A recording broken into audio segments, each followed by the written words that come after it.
Hello, this is Cara. Many of you know the fiasco that was my first attempt to record my August wrap-up. However, I think I have solved that issue. I've definitely solved the storage problem. For those of you who use Filmora on your phone to record, I have Filmora on my phone and on my computer. And one thing that they don't tell you is that for every video you create, there are at least 20 backup files that do not get deleted when you delete the video. So it fills up and it fills up your memory. I know this because on my computer, I can go in and manually delete those backup files. And I do on a regular basis. But on the app, you don't have access to them. So the only way to get rid of them is to delete the app entirely, and it will ask you, do you want to cancel your subscription?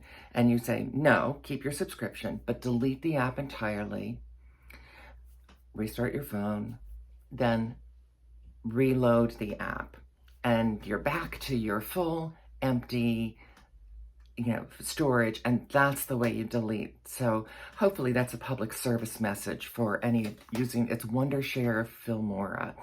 That's the app that I use. So if you're having issues with your storage, that may be it.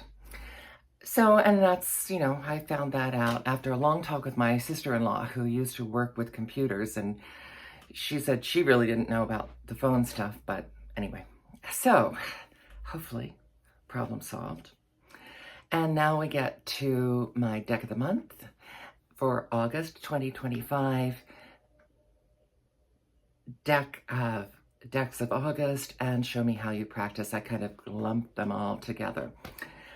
I'm not going to show you my deck of the month yet, but I will tell you something. I've had this beautiful, this is actually navy blue velvet. It comes off as black on screen, but it's a deep midnight navy blue velvet bag with a navy blue satin lining, and this beautiful embroidery it's ribbon embroidery. I've always loved this bag. As I recall, this was in my mother's drawer for years and years and years, and she never used it. It was originally intended to be a stocking bag. That's why it was lined with satin, so that you wouldn't run your stockings by having them loose in the drawer. But she never used it. I mean, she's just not that kind of gal. She's generally extremely organized, but she's not a pack my personal things away gal. Anyway, so years ago, it transferred to me, and I've had it sitting around unused for more than 10 years now, waiting for the right thing. And I almost put my borderless Rider-Waite Smith in this because that's a standard deck for me. So it's a larger bag than a lot of bags, and but it's it's really special to me, so I wanted to find something special to put in it. And my deck of the month is in here. And that's all I'm saying. I guess I do have a little coquettishness left in me. Meanwhile, in redoing this, I'm redoing it a completely different way.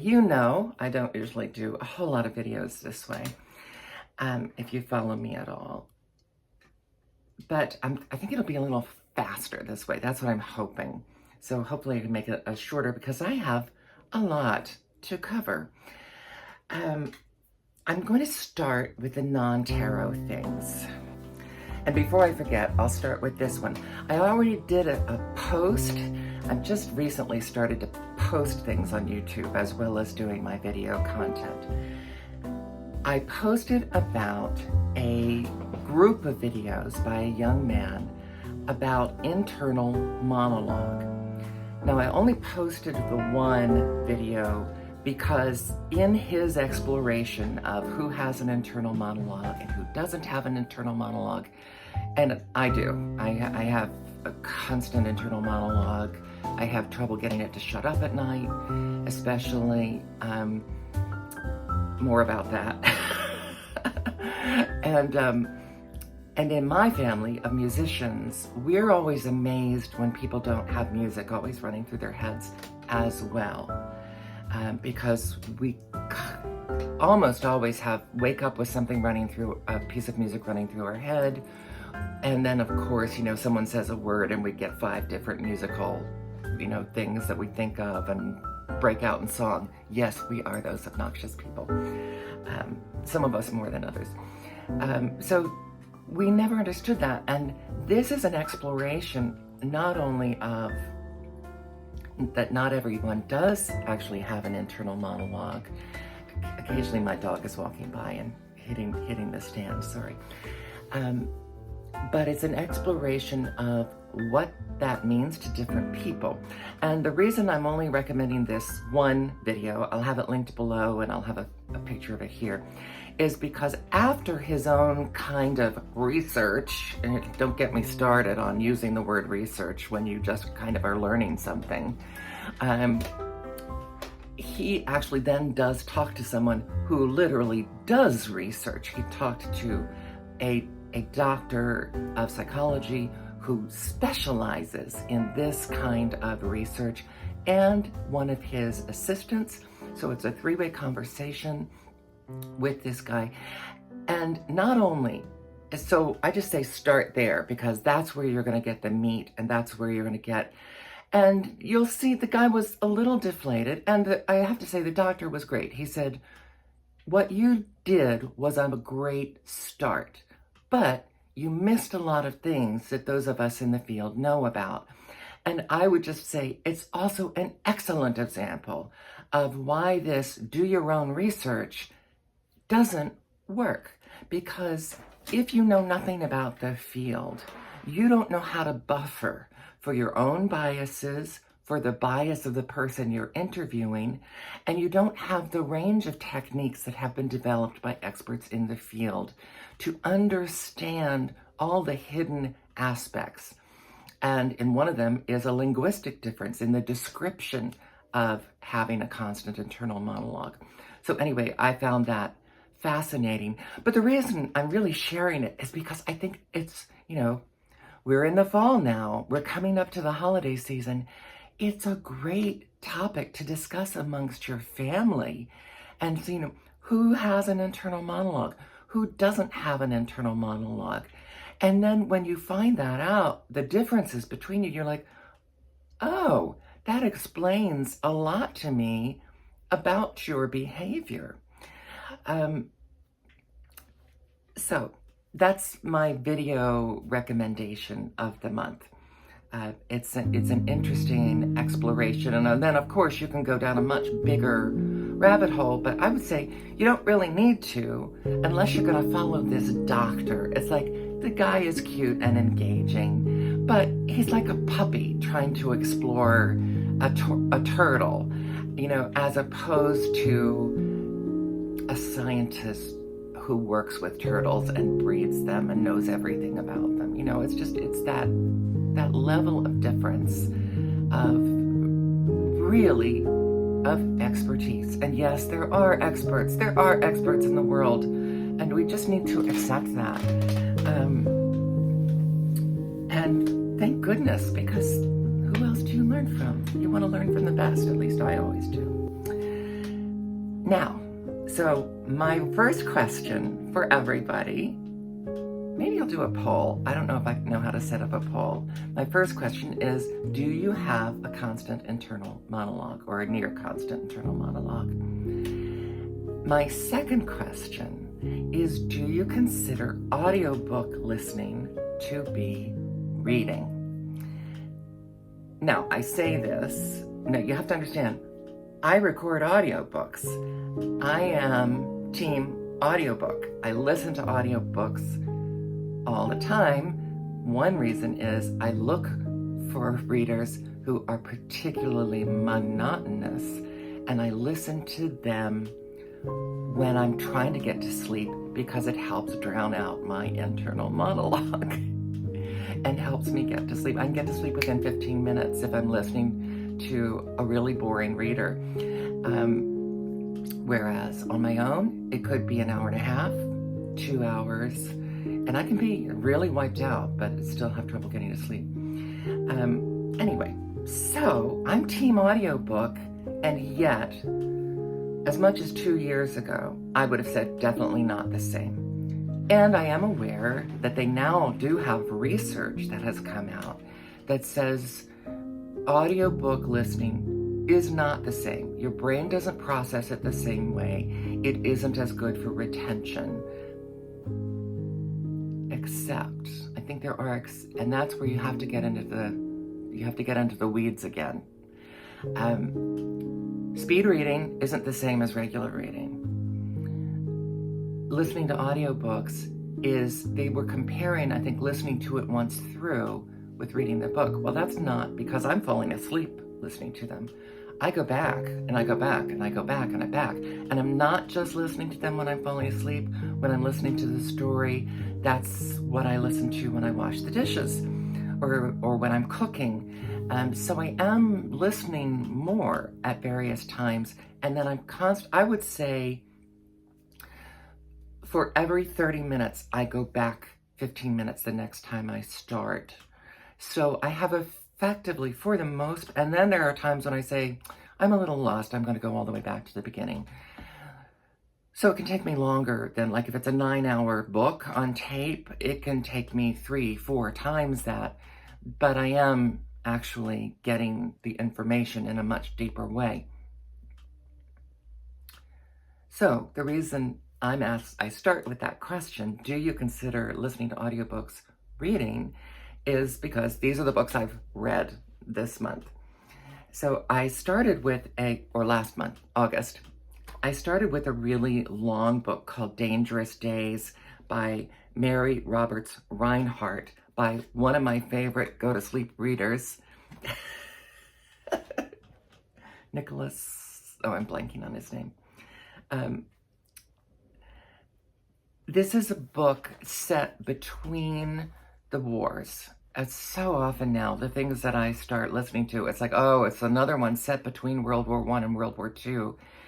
And these can be upsetting to listen to now because here in the United States, we cannot help but see the parallels between what was going on in Germany then and what's going on in the United States now. And it can be the last thing to help you fall asleep. But this one didn't focus much on that. The war was a backdrop. Unlike a lot of war movies, the war was a backdrop. The focus was what was going on at home. Two of the most dislikable lead characters, a husband and wife, the most dislikable lead characters that I've encountered since I read Tender as the Night years and years ago by F. Scott Fitzgerald. She is utterly and completely narcissistic, and he is, as the author tells us, he's a big man. And she's constantly talking about him being a big man, and big men need to be taken care of, and big men need to be understood. And I really wanted to throw up, but it was very much of its time. It was this whole thing that big men are better than other men, big men are more moral than other men. You know, it's just insane tripe, which has really had to do with her psychosexual stuff. It also made me realize, and if I cared enough, and I didn't, I would explore her history to see if she was actually working through her own stuff to make an excuse for her own behavior with a big man. You know, I would not be surprised if she was that secondary character, or basically. And one of the interesting things, so that really revolted me. But it always came up in the author's talk about him, not within the story. And yes, he did make some things that took some decisions that made moral fortitude, but she showed us enough to show that he was struggling with them. And arguably not because he had such strong moral fortitude, but because he was conservative. And he was extremely conservative. And so that's a whole nother thing about, he wasn't this, stellar person. But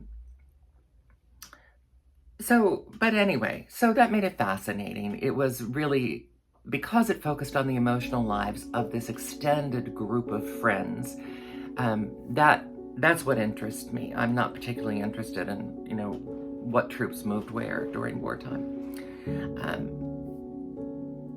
So that was a book called Dangerous Days by Mary Roberts Reinhardt.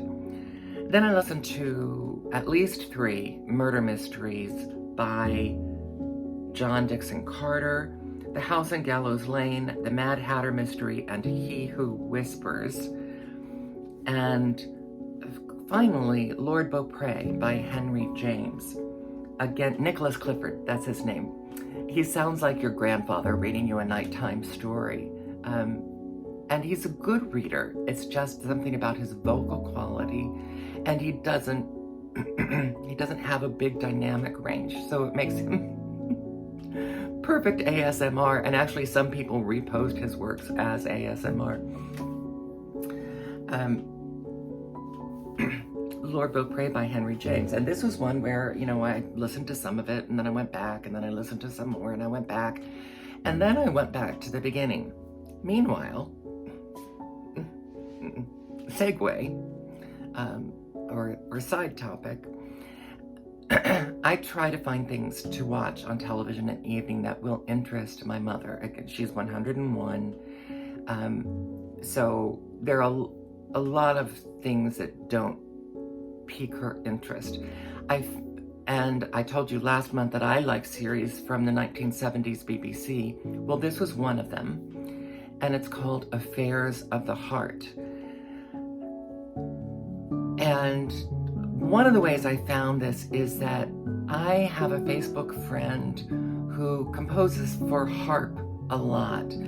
But in the 70s, he was a composer working for the BBC who did a lot of their incidental music. I don't think he did a whole lot of title themes, some, but then he sometimes would do incidental music. And I think that's how I found this series, that he had worked on that. His name is Paul Lewis, esteemed composer, friend. Who am I? Nobody. Who am I? Except he knows that I appreciate his writing for harp. But he's definitely recognized still in England, where he is still composing and working. So that's how I found that series. And it's a series of romance stories, more or less, set more or less in Victorian times, that focus each week on a different woman. And so one night I put on one of those, and we got about 5 minutes in. I said, wait a minute, this is Lord Beaupre. This is that I'm listening to on audiobook. I recognize it because there's a premise early on that this rich young doofus, suggests that we have, that he and the young woman have a fake engagement so that other women will leave him alone. So I recognized that premise, and then yes, it was the same story. And then I went back to complete listening to the story. My dog is trying to fight with my cat right now. Went back to listen to the story to see if the TV version had been faithful. And of course it wasn't exactly, timelines were changed, but it was basically very faithful. And I will shout out to the British authors who translate great literature into miniseries and other series, because I don't think anyone does this as well as the British writers. Anyway, So Lord Will Pray was one of, I had just before August, I started another Henry James, I did another Henry James story. So that's my non-tarot related stuff, and now we're 20 minutes in, so now I'm going to get to the tarot. But I'm not switching over. I'm going to do this the way I don't usually do it. So, you know that I have a monthly scripture card.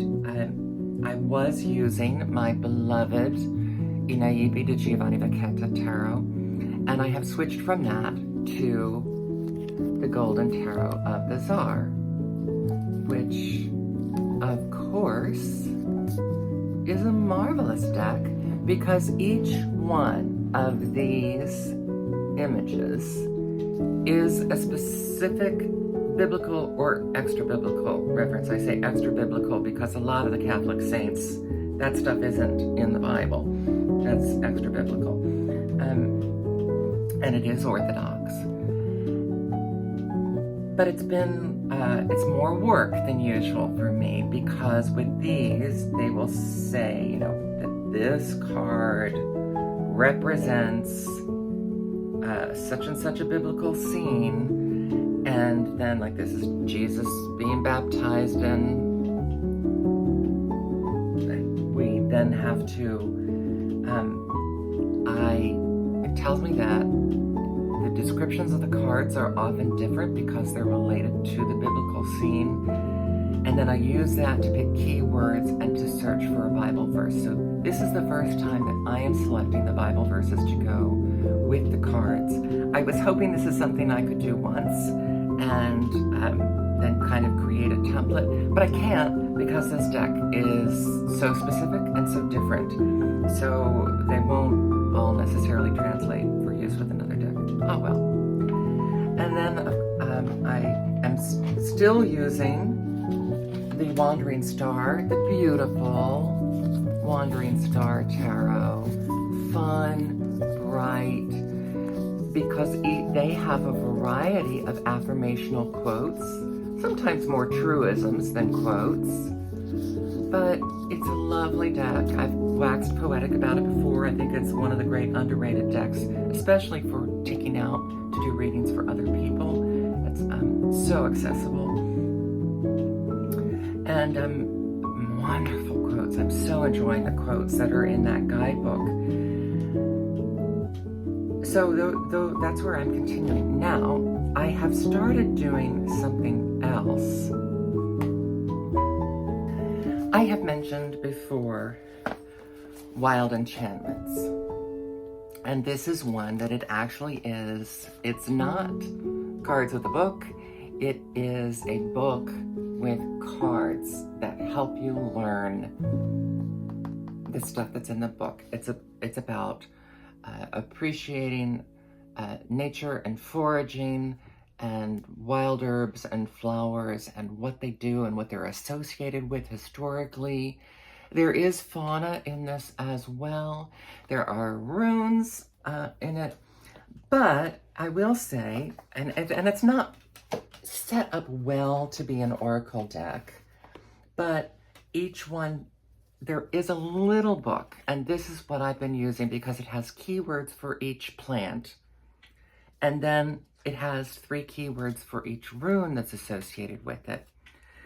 So I have been using these as poetry prompts or prose prompts on my Instagram, and this is possibly the most beautiful deck that I own.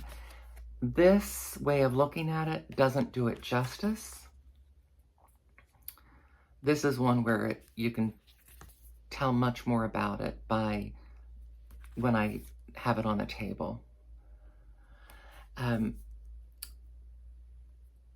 So I have used it as oracle cards, but as oracle cards, they're a bit abstract because even the keywords are kind of like witch's folly or something like that, where it's an abstract concept. It's not a direct keyword.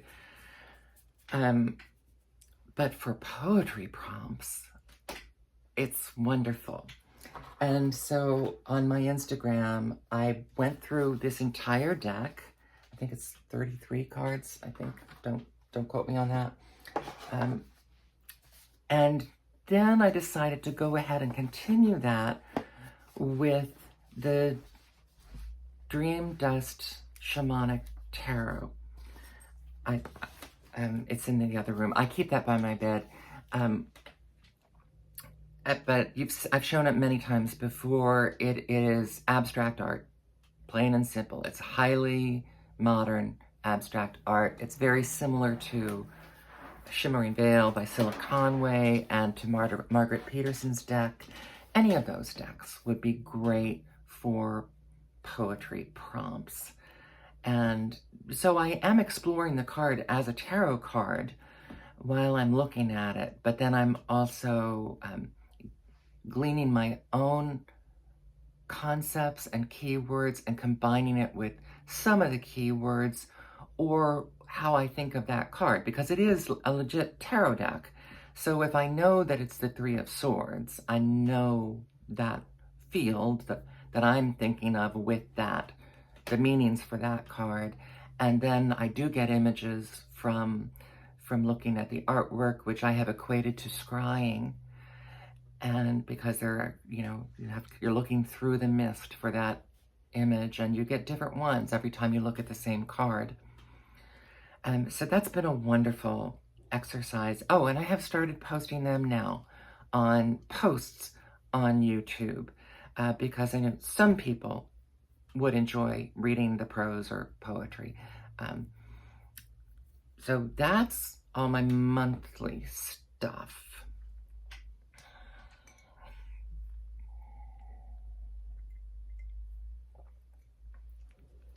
Now, oh, no, it's not. It's not all my monthly stuff. Every month I assign a deck to work with. For August, my theme was desert, because it's one of the few months that's really dry here in our swampland here. So my deck was the Swagatam Tarot. This was not a new deck to me.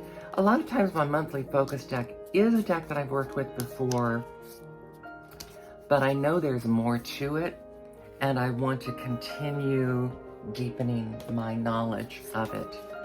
Now, this deck has 5 suits. The 5th suit is smoke, and that is equated to spirit.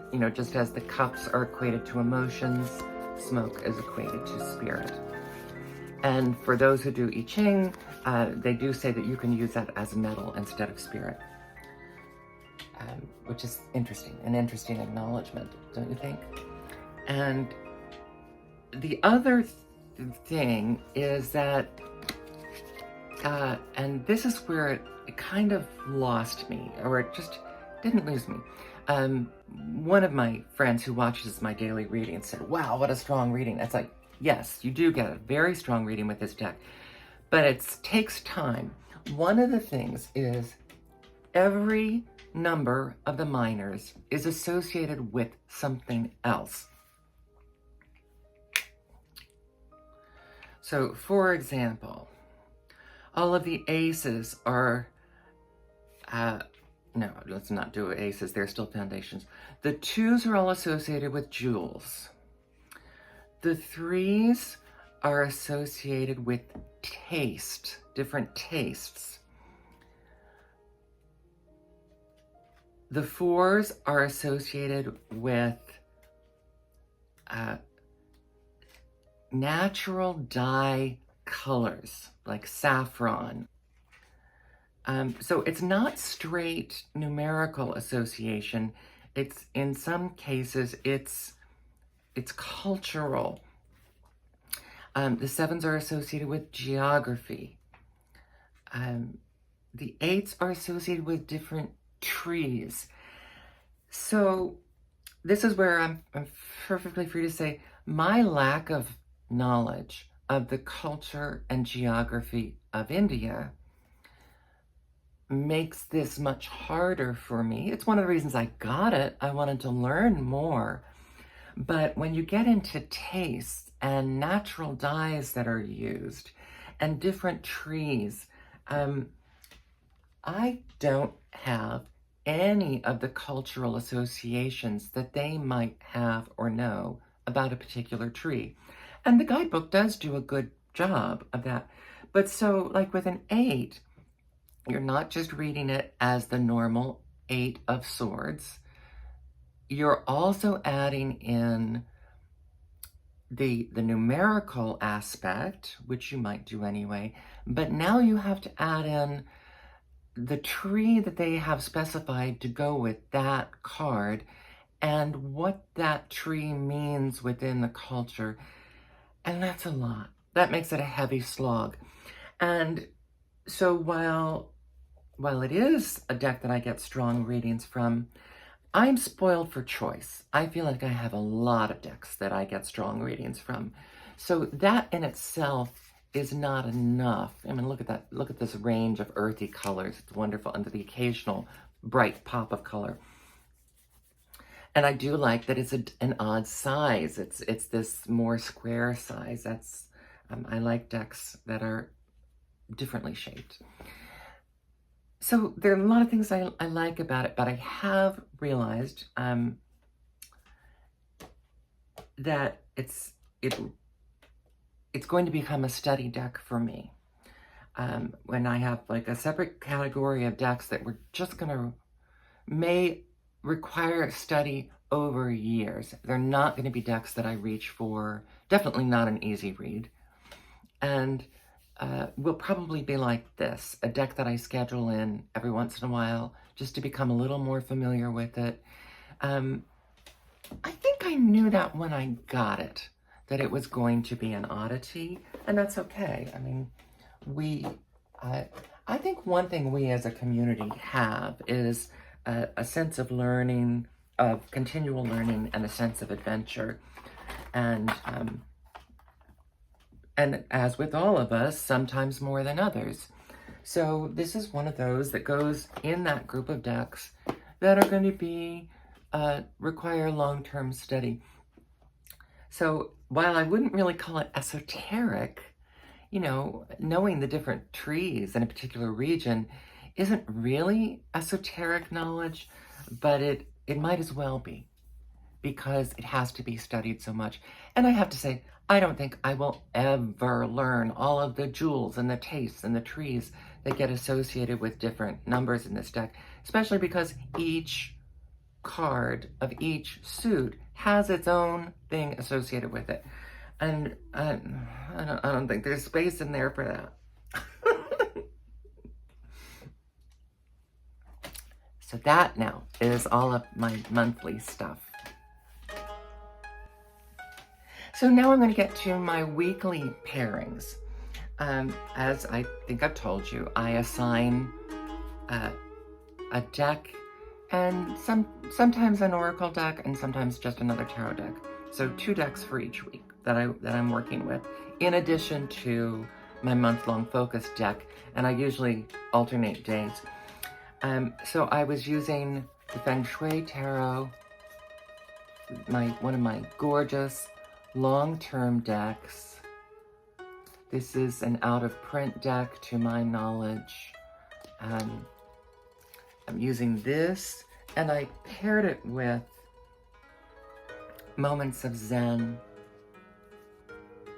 Oracle cards. These are from Kisses from Ibiza on Etsy, and they do Oracle cards and Majors decks.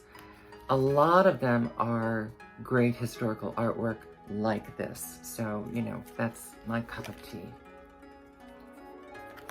And no, I don't remember the name of this Japanese artist, but these are great historical art prints. So they paired together very nicely. And, oh, one thing, one of the reasons I don't use oracle cards with tarot as much as oracle cards are often larger. And so I often feel that the oracle card overshadows the tarot card. And because I'm tarot-based, I'm not particularly interested in that. So what was nice about this pairing is these are extremely bright and these are more muted. So that, I think, balanced it out and made them a nice pairing for me. Next was a pairing that I have used before and I will use again. I think this is pretty much a married pair as far as I'm concerned. And this is the Antique Anatomy, which is intended to be read by color as well as by suit. It is a pip deck. And it has these old anatomical drawings paired with Botanical Inspirations. Sorry, I think this one is also out of print. But you can just see that they pair beautifully. Their size and their tone just works so well together.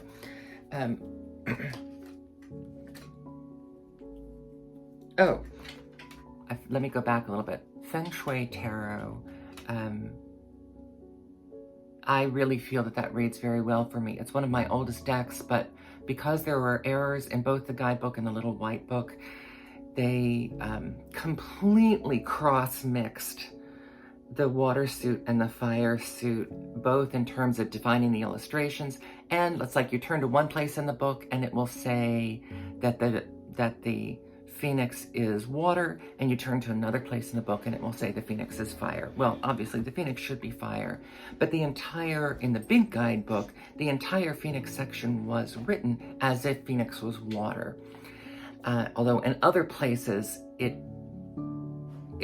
changes that. I may not have that exactly right, but anyway, it's editing errors throughout both books. It took me a long time to figure out. Once I finally figured out, it's pretty easy to read, but those sections of the book are not very useful to me. Otherwise, it's pretty straight Rider-Waite-Smith, so it's easy to read, and it's bright, and it's colorful, and it gives me a lot to work with. So for me, it's a good reader. That's moot because it's out of print. I have seen the guidebook around, but that would be for people who already have the deck. I guess you might be able to get it secondhand at some places. Antique Anatomy. Some of you know, I initially was put off by the images, not because they were anatomical, but because they reminded me of autopsy imagery from the Victorian era. I've gotten over that, but I will say now that I've gotten over that, and the nice thing about the flowers too is it mitigates that. Using it with the flower oracle, the Botanical Oracle, lifts that up a bit and really throws the focus more on the flowers. And there are things to be gotten out of the anatomical drawings in terms of a reading, but I will say that deck reads very dry for me. Now, this was my desert decks, and because of the coloration, I consider this to be a little dry. But that's not what I mean, and it's not because of the skeletons. It's like it reads dry, and it reads serious and dark. And again, it's not because of the skulls. It's just that's the way that's its voice in reading. It's a very serious deck. Now that I've gotten to know it better, and this week solidified it, that it's not a deck you're going to get out for. I wouldn't use this for romance. This is a deck that I have, that I know I will use for Halloween parties. I wouldn't suggest it for a romance question because, we all die eventually, and romance fluctuates. It's not going to tell you things are rosy at any point in your romance. And most people don't want to hear that. I mean, it's like with this deck, you could have a perfectly wonderful relationship and it's still not going to be sunny. So that's what I mean. Next up in my desert-themed decks is the Dante Giotto Tarot. The Dante deck was released on the 500th anniversary of the death of Dante Alighieri. I have, had a lifelong interest in the Divine Comedy. So of course I was going to get this deck. It is also a pip deck, but it's a weird pip deck. Some would say it's too illustrated to be pips, but okay, there's the ace.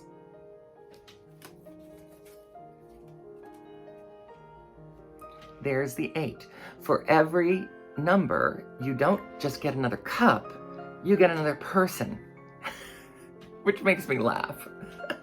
So you end up with like this at the end by the 10s. You've got this whole crowd of people shoved in there.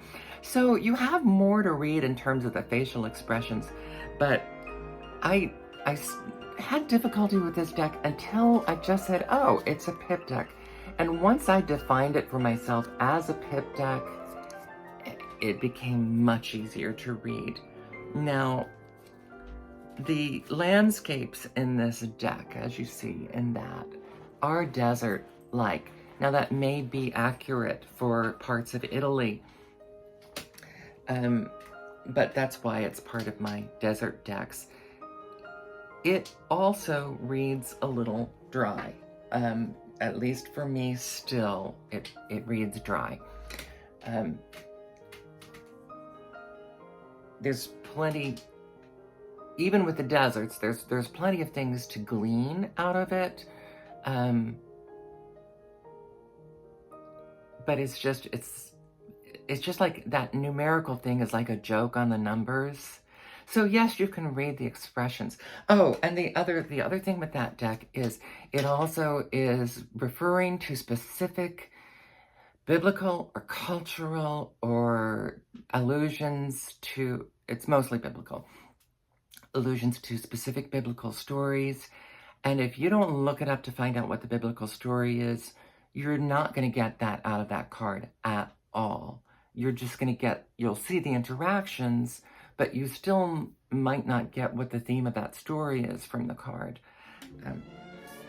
And alongside that deck, I used the muted and lovely, oh, I'm dressed to match today, Alphonse Mucha Oracle. I have adored his artwork since I was a child. As a child, I was asking for poster books of his artwork. You'll see this Oracle deck does not have names on them. So you either have to read them completely intuitively, or you can go into the guidebook and they have a small section on symbols for each, and then a small definition of way to read it. And each one also has a quote. You know, I like a quote. But that wasn't why I got this deck. That's just bonus. They have an affirmational quote. Here, and I just want to show you a little bit. They do work well together. The shade ranges are similar. This has a broader variety, but because of the blues and golds and tans in this, and the greens, and they're the same shades. And once again, because this is brighter, you just saw why I don't usually do it this way. I just drop everything. Because this is brighter, this is a little larger, but they balance out visually. This does not overpower this. Oh, and beautiful backs. I think I forgot this deck when I was doing the beautiful backs response to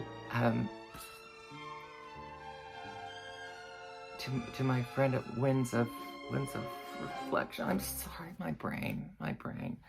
Somebody called me out on one of my friends texted me privately and said, you know, you said the sort of the thing of wands and it was swords. I mean, you read it like swords, but you still said wands. You might want to correct that. I was like, if I corrected things every time that I said the wrong word, it's like the connection between here and here doesn't always work. I just have so many things flying through my head. I will often break off in mid-sentence and change topic, and sorry, you love me anyway, and I'm grateful for it. So then the 4th week, I used the bold, brilliant, brassy Desert Illuminations deck. It has aliens. Aliens are not my bag. Cactus is pentacles, and that suit is all about aliens. But oh, look at these vibrant, gorgeous colors. She's almost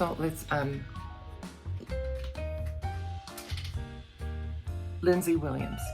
I follow her on Instagram. She has almost sold out her Saints deck, and it's a 78 card deck, but it's not a tarot deck. And that would be my dream deck. If that had been a tarot deck, that would be my dream deck to get from her. But otherwise, this is fun. It has a lot of pop references. I think that one's Clint Eastwood. 2 Westerns. The wands are chilies. The swords are daggers. The cactus is pentacles. And jugs are the cups. So then, when you get to the Queen of Jugs, it's very funny. And that's the kind of humor in this deck. It is, despite all of those changes, and despite looking completely different, it's straight Rider-Waite-Smith system, very easy to use any traditional meanings that you use with this deck. She knows her stuff. She wasn't trying to make it, unlike the Giotto, she wasn't trying to impose other meanings and another system on it. It is, any Rider-Waite-Smith reader should be able to pick this up and read this deck without looking at the guidebook. And we like that. So it makes it an easy read. Now, I will say, even with its humor, again, I do find this deck just a little dry. I don't know if I can explain that. I don't mean like a dry wit, although sometimes it is. It's, it's fun. It's like you can reckon Roy Rogers and Dale Evans are in there. So you see them and you go, oh, so that's fun. But the readings itself with this, I just find quite dry. Almost none of these decks this month are new to me. I've used them many times before, and so I'm kind of solidifying my opinion about them. It doesn't change the fact that this would be a great party deck, because it's bright and it's fun. So this would be one of the decks that I'll grab when I go out to a party as an option for people. If I go to read at a party, I know I have about 5 decks that I know I'm just put them in my case and take all 5 of those decks because they're fun to look at. They're very accessible, and they make people go ooh and ah, and that they're also easy readers. Wouldn't use, especially for a party, I wouldn't take something that's going to take, I wouldn't take the Shamanic Tarot because I don't want to, nobody's looking for half an hour reading in the middle of a party, usually. And if they are, there are other venues. Alongside that, I chose to use the Rainbow Brainskull Oracle, because the color palette, and it's also snarky and sassy. What I have found, though, is surprisingly deep, which is my friend Denise at Tarot of Dreams 80 on Instagram. She also has a YouTube channel, but she posts more on Instagram. She showed this deck, and even though it's like, if you know me, this isn't really me, this isn't my aesthetic, but I said, oh, okay, there's something about this that really strikes me. And I'm so glad, because whatever it says will be just kind of like, it's like, I just used this in a reading the other day. You choose every piece of content you consume. Now, right away, you think, oh, that's about social media, that's about television, but then I was like, wait a minute. This also means every thought that you say to yourself, you know, everything you repeat to yourself, every conversation you have with another person, following the news, any, you know, and it applies to food too. Every piece of content you consume. So it has a much bigger, broader meaning. And that is the way this deck is. And sorry, my dog has decided to fall asleep here and start hitting my camera, nudging it with her nose. And of course, you can see how they complement each other, and it's mainly because the color palette is the same, so they work very well together. And then I changed my decks on Sunday, so the last day of the month I picked up the deck that I'm still using this week, the Sequitur Tarot, Sequitur, which is bright and beautiful and pop inspired and inventive. Again, a little square deck, so it's a different shape, bright backs on the table. And I've decided to still use the Rainbow Brainskull with this because, again, the same thing, bright colors, kind of poppy messages. They're working very well together. I really didn't think I'd have two decks that would go with that very well. Now, this deck, bright, fun, pop references, getting wonderfully complex and layered readings from this, and getting new slants on, it's Rider-Waite-Smith, getting new slants on the meanings of the cards. This is a winner. It's beautiful. It's easy to read. It is straight Rider-Waite-Smith system, although it's completely different. And that's why I don't call these clones. They don't look alike, and there's nothing in them that would tell you it's Rider-Waite-Smith, except that it has all the elements of the system. And wow, I never could have guessed the connection and the ease of reading that I've, so it's like, it's easy to read, and a depth of reading, it's just, this is a keeper. Not that the others aren't, but it's, you know, in the process, I haven't used this one as much, so I'm really happy, because this one is a newer deck to me. So happy and satisfied customer. And I think that's still available. It is the Sequitur Tarot. I think his name is Zephyr or something. Zephyr Pfotenhauer from Portland, Oregon. And it just came out last year.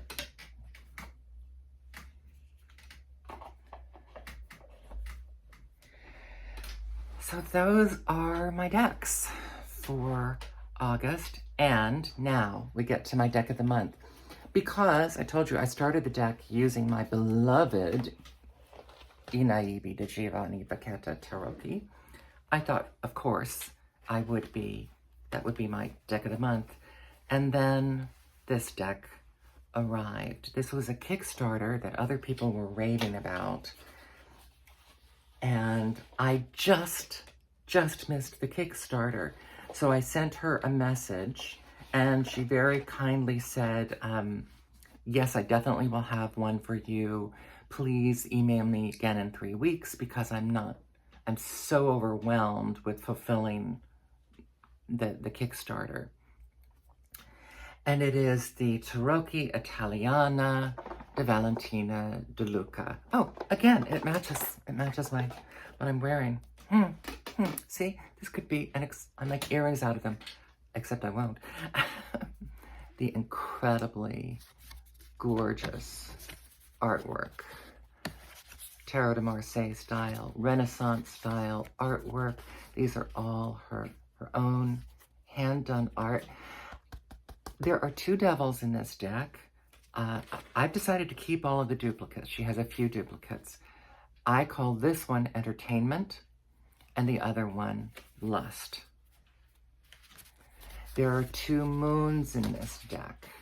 One of them looks quite traditional, either Soprafino or Rider-Waite-Smith. I mean, it looks very much like those images. And then the other one has a woman spinning at night under the moon by the sea.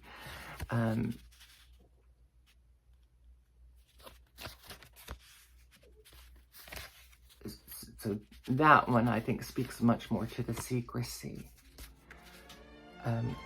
It's a large-size deck on this marvelous paper that just feels like an ancient deck. The beauty of these is getting lost in this particular placement. The beauty of these swords that are this luscious blue.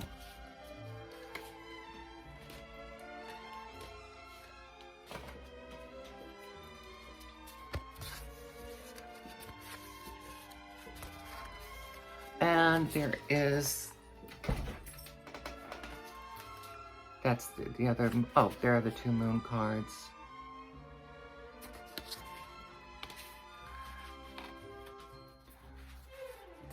A lot of the, oh, and then there's Time and the Hermit. So you have both of those cards. So I did an actual unboxing and flip through of this deck. You know I don't do those very much. So you know this was special. And now you know how special because I put it in this bag that has a special meaning for me. So this is my deck of the month. And there you have it.